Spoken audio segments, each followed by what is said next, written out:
on a un invité spécial. Mon gars Chansko. Ça va ou quoi, champion? Bien et toi, frérot? Tu vas bien? La forme et toi? On a eu l'occasion de se rencontrer à la fac. Ouais. Ça, c'est un truc qui me fait rire. Et le destin. Je crois que c'est le destin qui nous a mis. Ouais. Je suis tombé sur ton tube. Comment je t'ai découvert? C'était déjà par rapport à Aïcha, qui fait des photos de Darkest Gold. Et quand j'ai vu les photos, je me suis dit, tiens, j'ai déjà vu. Et quand j'ai cliqué sur ton lien et que j'ai écouté les chansons, moi j'ai beaucoup aimé. Ouais.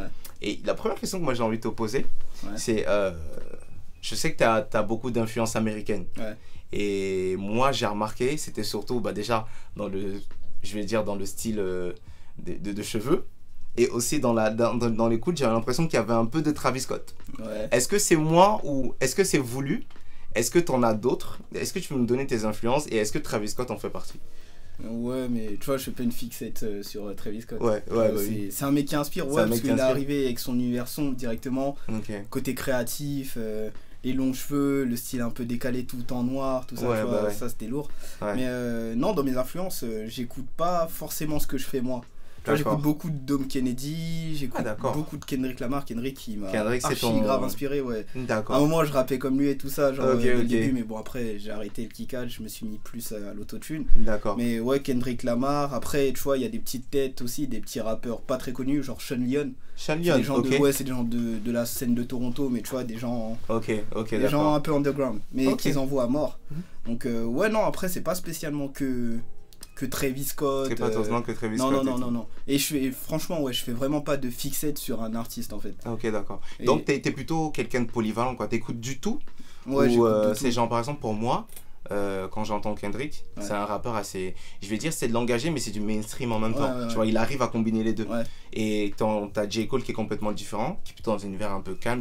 Pas forcément sombre, mais il est vraiment très soft. Il est aussi un peu plus conscient. Et il est, c'est vrai, il est vraiment très conscient. Donc, est-ce que toi, tu te dégages de ça? T'écoutes du rap conscient et inconscient. Est-ce que tu arrives à séparer les deux? Et est-ce que pour toi, même aujourd'hui, c'est un débat? Parce que j'entends souvent, la différence entre la old school et la new school. Tout le monde te dit que la old school, c'est, c'était des paroles, c'était écrit, c'était poétique. Parce que finalement, le rap, ça vient du ghetto. C'était pour s'engager, c'était pour mais tu vois, maintenant, ça a changé. C'est plus trop ça que les jeunes, ils attendent. Et après, bon, je trouve pas ça non plus trop mal, parce que en vrai maintenant t'écoutes de la musique pour divertir, pour tu vois, quand t'es dans ta voiture ou quand tu vas prendre la douche et tout, et t'es pas en mode vas-y je vais écouter un truc conscient. C'est vrai. Donc après mais après je comprends le débat, parce qu'il y en a aussi c'est n'importe quoi. Quand tu regardes la nouvelle génération de rappeurs, genre les Lil Xan, il y a un mec qui s'appelle Lil Baby, il y a un mec qui s'appelle Lil Baby, gros. Et tu vois, ça je comprends pas, tu vois. Et du coup, non, ceux-là par contre, genre en mode ils rappent en décalé, ils sont même pas sur les phrases, ça parle que de drogue, ça dit de la merde, et au final, le son il est nul. Ceux-là, je suis d'accord, c'est nul, mais non, moi je suis plus dans l'optique, quand je fais un son, c'est pour m'enjailler, c'est pas non plus pour raisonner les gens, en mode vas-y, prends conscience de ça. C'est vraiment, t'écoutes ça, tu t'enjailles pendant 3 minutes, je répète des trucs bêtes. Mais bon, pas trop bête non plus, tu vois ce que je veux dire. La vie est déjà assez difficile comme ça. Donc aussi, Ouais, de ouf. Non, mais c'est en mode, vas-y, quand t'écoutes ça, j'ai envie que tu te fasses plaisir, que ça te divertisse, et que ça reste en tête, surtout. Est-ce que c'est aussi peut-être parce qu'il y a aussi déjà des rappeurs pour ça? C'est ça aussi, genre chacun fait son taf. Chacun fait son taf, faut qu'il y ait un peu de tout. Il y a celui-là qui rappe conscient, celui qui rappe énervé, celui qui parle que de meufs, celui qui parle que de drogue. Moi c'est en mode vas-y, t'écoutes ma musique, tu t'enjailles juste. Je vais pas spécialement te parler de drogue ou quoi. Je parle de ce qui m'entoure, je parle de mes rushs, je dis que j'ai envie de me casser de là, j'ai envie de m'en sortir d'ici. Et c'est pour ça en vrai que je fais cette musique. Mais c'est pas en mode vas-y je veux te raisonner, je suis pas là pour ça, il y a déjà les parents, il y a déjà... Je vois ce que tu veux dire. Mais ça, c'est pas pour autant que j'aime pas les musiques conscientes, etc. Et en France, parce que là on peut parler des États-Unis, pour toi quel est l'artiste français, que ce soit même avant ou du moment, qui t'a beaucoup inspiré en France? Parce que finalement tu rappes toujours en français. Donc t'as eu beaucoup d'influences américaines. Franchement, mais quand j'écoutais du rap, à un moment de ma vie, j'écoutais du rap. Genre quand j'étais au collège. Et j'écoutais beaucoup de Youssoupha. J'ai écouté beaucoup de Youssoupha. J'ai écouté du Booba aussi. Quand il a sorti Lunatic. L'ancien Booba ou le Lunatic? On est d'accord, Lunatic, je crois que ça restera un de ses chefs-d'œuvre. Et qu'est-ce que t'en penses du nouveau Booba là justement? Parce qu'il y en a beaucoup qui se plaignent. Mais j'ai pas aimé. T'as pas aimé? J'ai pas du tout aimé. Il y a que 1 ou 2 sons que j'ai bien aimé. Et c'était des sons trap un peu. Mais Non, ils se foutent de la gueule du monde. Ouais, non, mais après, les gens, tu vois, ils ont peur de le dire. C'est vrai. Honnêtement, tu vois, genre les médias, ils vont être là, ils sont là en mode, ils font son apologie en mode, oh putain, trop lourd le dernier trône. Oui, ouais, c'est vrai. On dirait les gens, ils ont peur maintenant de dire ce qu'ils pensent, tu vois, par rapport à ça. J'ai l'impression que c'est plutôt une question d'image et surtout dans le fait que Booba a réussi à s'imposer comme Booba. Et aujourd'hui, après, c'est ça. Booba, c'est Booba. C'est ça. Ouais, c'est ça. Bah après. Je crois que c'est tout ce que c'est tout ça que ça représente en fait. Non mais c'est ça que tout le monde vise en vrai. En mode tu vas sortir de la merde mais les gens ils vont te regarder en mode comme un dieu. Ouais, c'est vrai. Et tu vois genre c'est ça que tout le monde vise maintenant, genre Kanye West, le mec il va te faire un son de 1 heure a cappella mais tu vas quand même dire ah putain Kanye West. Drake il va te sortir un son archi claqué mais tu vas quand même apprécier le truc parce que justement bah, il a travaillé pour ça en vrai. C'est vrai. Pour que dès que tu sortes un truc tu te dis ah ouais mais de toute façon il est chaud c'est Drake. Ouais, je vois ce que tu veux dire. Tout le monde veut arriver à ce niveau là et je pense que ouais Booba il a atteint ce niveau là. Et surtout avec la nouvelle génération aussi, tu vois, les gens sur internet et tout. C'est ceux-là qu'on voit en vrai, les petits rapis. Ouais, ceux qui donnent de la force et tout. C'est vrai. Moi, on va revenir à toi un petit moment. Parce qu'il y en a un qui a vraiment buzzé, c'est WhatsApp. Ton type WhatsApp, je l'ai réécouté et tout, il est pas mal. Ouais. Et du coup, moi j'aimerais surtout qu'on parle aussi de Bad Mood.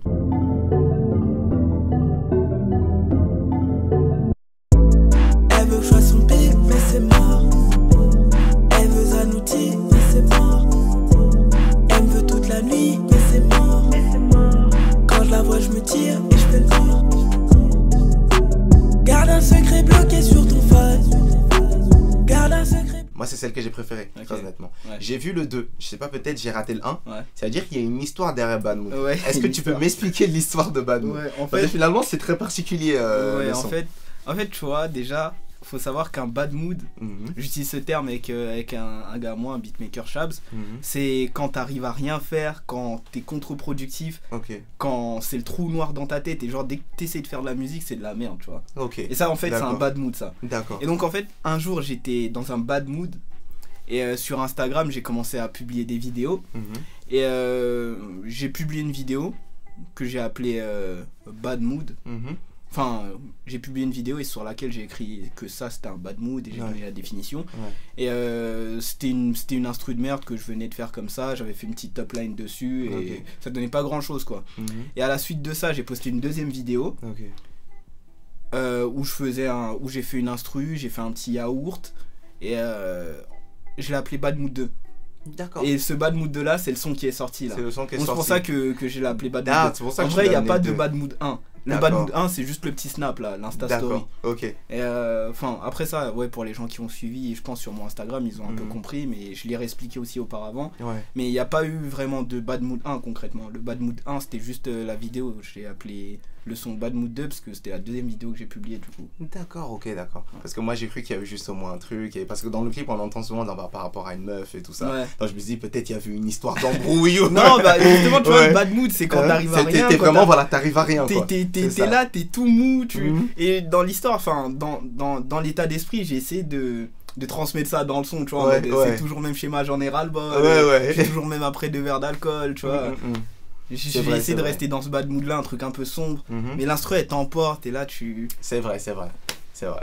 Et qu'est-ce que je voulais te demander? J'ai vu que tu produis aussi, donc ça c'est un truc qui m'a vraiment plu, parce que j'aime vraiment les gens qui se débrouillent dans le sens où voilà, t'as eu même un petit matos, ou t'avais ton PC, tu t'es dit pourquoi pas, et tu t'es lancé. Donc déjà, qu'est-ce qui s'est passé dans ta tête? Est-ce que la musique c'est un truc qui t'a toujours percuté depuis que t'es jeune, ou un jour tu t'es levé, tu t'es dit bon écoute, j'ai envie de faire un truc, j'aime bien la musique, et tu t'es lancé comme ça quoi? Non, c'est un truc que... Enfin, ça a toujours été dans ma vie. Ça a toujours été dans ta vie. Ils ont écouté la musique. Mais moi, j'étais intéressé par la musique. Mais pas juste écouter la musique, j'étais aussi intéressé par l'envers du décor, tu vois. Comment ça se passait derrière, comment c'était en studio. Et tu vois, tout ça, c'est un ensemble qui fait que la musique est attire, en fait. Et attends, juste une petite parenthèse, c'est ça qui différencie aussi les artistes, genre de maintenant. Genre, maintenant, tu vas voir plein de rappeurs. En mode... ils ont une illumination, je veux devenir rappeur tout d'un coup comme ça. Tu vois, ça m'énerve un peu. Bon, après moi je suis pas construit. Après moi je suis pas dans le délire de détester les gens ou quoi, mais après ils font leurs affaires, hein, tu vois, si ça marche grâce à ça, tant mieux.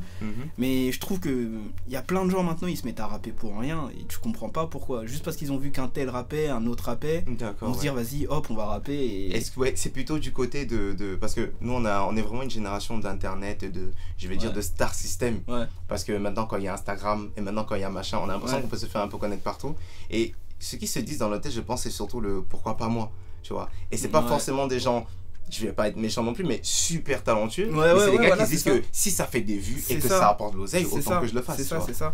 Et c'est pour ça que tu vois des rappeurs partout maintenant, mais enfin bref, ça c'est un autre sujet, mais c'était quoi la question? Du coup, c'était comme tu produis, et c'était justement pour comment savoir c'est venu comment c'est venu quoi. Non, c'est depuis, ça m'a toujours intéressé, j'ai écouté de la musique, mes darons aussi ils écoutaient la musique, et en fait c'est mon frère, quand il a reçu son premier ordinateur, que le daron il a offert, il a commencé à produire des instrus, à poser, etc. Et moi tu vois, j'étais souvent avec lui, je regardais ce qu'il faisait, et ça m'intriguait. Du coup à un moment je me suis mis à rapper, je commençais à écrire mes premiers textes. Donc du coup mes premiers sons c'était souvent avec lui, c'était des feats. Et il y a un autre gars, moi aussi, un autre facteur qui a fait que je me suis lancé dans le rap. C'est un gars, moi il s'appelle Picto, on était en primaire ensemble. Et avec lui on s'écrivait des petits clashs, on était là, on rappait ensemble, il venait chez moi ou j'allais chez lui, on écrivait des textes. Et en vrai ça a commencé comme ça. Et c'était en primaire CM2, 6ème, vers ces périodes-là. Ça a toujours été là quoi. Ouais, ça a toujours été là. Et de là, petit à petit, avec le temps, je trouvais ça relou d'aller en studio. Déjà, tu payes, mais t'es pas satisfait du final. D'accord. Et du résultat final. Ouais. Tu vois, parce que c'est un peu bâclé, hein, l'ingé son, il est là, tu lui donnes 2 heures ou 4 heures, mais tu peux pas aller au bout d'un morceau. Hop, il va mettre son mix, sa petite reverb, tac tac. Vous allez pas vraiment avoir le son d'approfondir le temps d'approfondir le morceau. Et même après, c'est dur de s'exprimer quand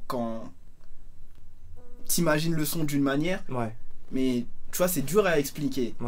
Moi je peux dire vas-y, le son je veux qu'il sonne comme ça, mais toi tu vas pas comprendre. Je vois exactement ce que tu veux. Il y a un écart entre ce que toi tu veux. T'as du mal à déléguer, dans le sens où vu que tu sais comment toi tu veux le faire, tu te dis que c'est peut-être mieux quand c'est moi-même qui le fais, tu vois, dans le principe, dans le servir par soi-même. Il y a eu de ça au début, mais non, après justement j'ai appris à faire confiance aux gens, en travaillant avec les gens, j'ai appris à faire confiance, et maintenant je suis grave dans l'optique de vas-y, je veux te laisser ta chance, tu vois, même si je sais que je peux le faire moi-même, j'ai envie de dire vas-y, tiens, je vais te faire confiance toi, on va voir ce que tu vas faire, et petit à petit j'apprends, tu vois, moi-même je me développe en faisant ça, parce que c'est pas en mode vas-y, je veux tout garder, je veux tout continuer de faire moi-même, non, c'est pas comme ça que ça marche en vrai. C'est clair. C'est mieux, tu seras toujours mieux entouré avec des autres gens autour de toi, mais... C'est clair. Et non, après je me suis dit vas-y, pourquoi pas faire les choses moi-même. J'ai commencé à regarder sur internet. J'ai regardé sur internet, je regardais mon frère aussi comment il faisait. En passant dans des studios, j'ai regardé un peu comment leurs méthodes, etc. Les mix, j'ai fait les tutos sur YouTube, j'ai cherché les tutos. Avec internet on a accès à beaucoup de trucs, donc on peut vraiment se débrouiller. Du coup, en plus, je plains ceux qui payent des écoles et tout. Parce qu'en vrai, ils sont petit coucou, hein. non, mais très honnêtement, c'est bien ce que tu dis dans le sens où il faut quand même reconnaître qu'on est une génération qui a accès à beaucoup de choses. C'est ça. Et on a trop internet, pareil. Moi, le matos, les machins, les trucs, je me suis renseigné, les bonnes occasions. Oh, je peux faire ça, baba. Oh, je suis machin. Oh, nanana. Mais c'est un truc assez impressionnant parce que la dernière fois, j'ai vu, ça c'est pour l'anecdote, on avait un pote au collège qui s'était disloqué le bras. Et on avait cherché sur internet comment arranger un bras disloqué. On a réussi à remettre. Gros, c'est incroyable. C'est incroyable. C'est incroyable. Et c'est incroyable. Et c'est sûr que tous ceux qui suivent une histoire, ils s'en rappellent très bien, je le sais. Donc je trouve ça impressionnant. Donc en vrai, avec internet, t'as pas vraiment d'excuses en vrai. Ouais, c'est vrai. De nos temps, t'as pas à avoir d'excuses comme ça en mode ouais, mais non, j'y arrive pas ou je sais pas quoi. Franchement, t'es un peu curieux, tu regardes sur internet, tu veux vraiment t'en sortir, tu te débrouilles et hop, tu y arrives, tu vois. Et voilà, donc tu m'amènes tout de suite sur la question que je voulais te poser. Justement, donc, est-ce que ce serait pas justement dans la différence de pensée? Pour toi, c'est quoi l'idée de penser grand? Mon idée de penser. Ta façon, qu'est-ce que ça devrait dire pour toi penser grand? Dans le sens où tu t'es quand même réveillé le matin, parce que c'est pas tout le monde qui se dit voilà, ouais, je vais faire de la musique et puis c'est bon. Parce que quand on prend le risque d'être vu, on prend le risque d'être jugé. Et être jugé, c'est pas beaucoup de monde qui l'accepte. Ouais, non mais c'est vrai que l'une des premières choses déjà, c'est de pas avoir peur.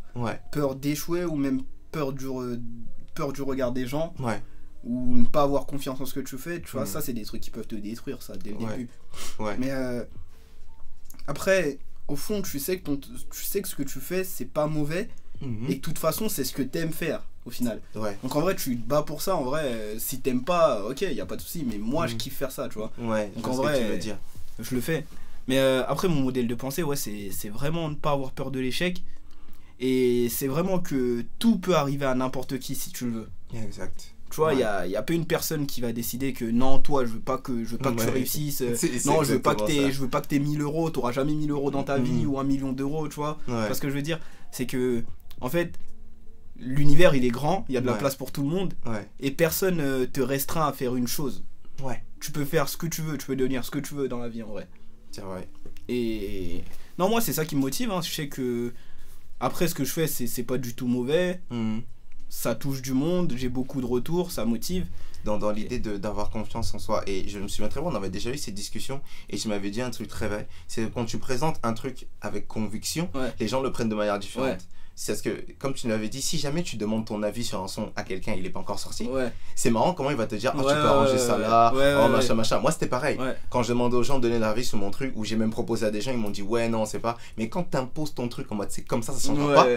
Bizarrement, t'as des personnes qui te disent, finalement, c'est bien. J'aime bien et tout. Ouais, non, mais je te jure, c'est ça. C'est pour ça que même, tu vois, par rapport au son, c'est pour ça même que je préfère, du coup, travailler tout seul dans ma chambre, pas avoir des gens autour de moi qui me disent, mais tu devrais changer cette phrase et tout.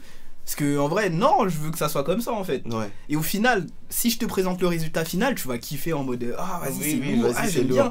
C'est con, elle est conne cette phrase, mais j'aime bien. C'est vrai. Écouter ça en mode comme ça, alors que s'ils étaient là sur le moment présent, je sais pas, ils toujours envie de donner leur avis, en mode imposer leur vision, sachant que c'est pas du tout ça ta vision, tu vois. Si t'as fait la chose comme ça, c'est que toi tu voulais qu'elle soit comme ça. Comme ça, ouais, c'est vrai. Et c'est vrai que les gens ils ont tendance à je sais pas, je sais pas comment dire ça, à juger. Juger. Finalement, le jugement, c'est pas mauvais. Comme tu sais, on parle souvent de critique constructive. Mais est-ce que t'as déjà arrivé d'avoir des gens qui te disent, genre, sans donner vraiment de raison, ils sont en mode non, j'aime pas, c'est de la merde? Non. C'est arrivé des gens comme ça? Non, ça t'est pas arrivé. Non, ça m'est pas arrivé. Donc c'est bien, t'as un bon public alors plutôt. Ouais, c'est vrai, j'ai un bon public. Non, franchement, ça, j'ai pas me soucier de ça. Le seul truc qu'on m'a reproché, c'est quoi? C'est au début que j'utilisais trop ma voix aiguë. Mais après, tu vois, c'était pas en mode. C'était pas en mode une grosse critique pour me casser. C'est un constat, c'est pas un jugement quoi. Justement, ils trouvaient que c'était une bonne chose, mais que je l'utilisais trop et qu'à partir d'un certain moment, genre dans ma carrière, voilà, c'est exactement ça. Les gens pourraient s'en lasser. Et du coup, la critique qu'on m'a faite, c'est par rapport à cette voix aiguë. Et depuis, je l'ai pris positivement. Et depuis, tu vois, j'essaie de faire des efforts, rapper un peu dans les médiums, ou parfois utiliser ma voix grave. Je vois ce que tu veux dire. Et vraiment utiliser la voix aiguë que pour que ça percute bien. Tu vois, ça rentre dans la tête. Mais après ça, je l'ai pas mal pris. Et après, c'est une des grosses critiques qu'on m'ait faites, mais sinon... D'accord. Si t'avais un rappeur avec qui t'aimerais collaborer, anglais ou français, ce serait qui? J'aime pas ces questions, parce qu'en vrai, non... T'en as tellement... Non, c'est même pas ça, en plus, c'est que, je sais pas, genre... Tu veux collaborer avec personne? Non, mais en vrai, tu vois, les feats, c'est plus une question de feeling, tu vois. Et... c'est pas vraiment une question de j'ai aimé, j'ai écouté, voilà, c'est ça. C'est plus une question de ça se trouve, t'aimes bien la personne, mais le truc, il va même pas coller. Et en vrai, faut connaître la personne pour faire un feat, parce que en vrai, vous vous livrez en vrai dans le son. Et tu dois connaître la personne un peu, comment elle pense, c'est quoi son délire. C'est... Tu vois, genre, il y a des gens, limite, je me dis, je peux faire un feat avec lui, alors que le mec, il fait même pas de rap, c'est juste parce que je le connais dans la vraie je vois ce que... Ok, là, on est dans le même délire, on est sur la même longueur d'onde, t'aimes bien comment la personne, elle pense, vous rigolez aux mêmes choses, et tu vois, c'est une question d'affinité. C'est pas une question artistique, c'est une question de feeling. Ouais, parce que parfois, genre... Il y a des gens, tu vois bien aimer ce qu'ils font, mais vous deux ensemble, ça collera jamais. Ok, ouais. Intéressant. Et ouais, je trouve. Mais après, avec qui je me vois faire un feat, en France ou en Amérique? Peu importe, tu me donnes un des deux. Le States. Ouais, mais genre vraiment, ok, si on enlève le côté feeling machin, une personne comme ça, une star du moment, avec qui t'aimerais faire un feat, ce serait qui? Sean Leon. Sean Leon? Ouais. Mon petit rappeur de Toronto. Aïe aïe aïe.